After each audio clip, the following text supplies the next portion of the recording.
Lemvula yenze umonakalo omkhulu kunqalasizinda yemigwaqo eBhekuzulu, eShoba nakwezinye indawo.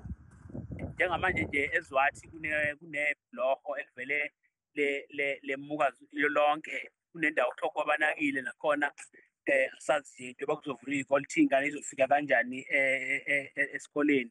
Ngapha kwa-Ward 5 koMnyathi kuphazamisekile, bese kuzothi ilokishi lonke laseMondlo imigwaqo yonke ivele yaphela kwaze kwaguguleka ngisho imigwaqo ebesiyithembile ekuyimigwaqo yetiyela.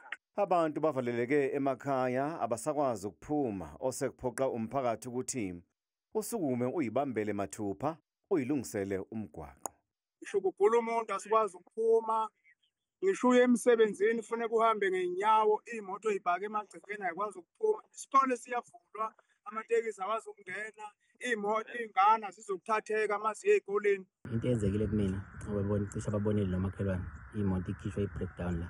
Ngiyangena laphana kwasho ukuthi seline kakhulu, umgwaqo usugubhekile, yashaya phansi imoto yalimala iradiator. Neviki manje ampuri week imoto engakhona ukuphuma ejalidini, sizama ukulungisa ngezandla umgwaqo asikhoni, ayikho into mhlawumbe iyalunga, akulungi lutho. So nje into eseshoba mfutha ayikho ngakhona, noma mhlawumbe ugulelwa umuntu la, umuntu mhlawumbe ushonelwe umuntu, ngeke ngene ngisho umuntu emoshari ngisho isibhedlela ngeke ngisesingene.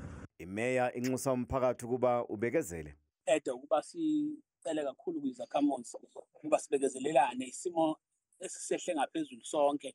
Ngakho-ke uma ubona usizo lungakaveli ngakuwe, yingoba umonakalo bemkhulu, kodwa sokwenza konke okusemandleni ukuba sisheshise, ngoba uma uhleli emanzini odakeni umgwaqo ungaphumeki, kodwa bese ubona umkhandlu kuthiwa uyasiza kwenye indawo kuba ngathi wena ubukela phansi. Umkhandlu uMasipala wabaqulusi uzohlangana ngoLwesithathu oluzayo ukuzothula umbiko ngomonakalo, bese unquma ukanye nomnyango wezokuhlaliswa kwabantu ngendawo lapho kuzokwakhelwa khona umphakathi owakhele usebe lemifula.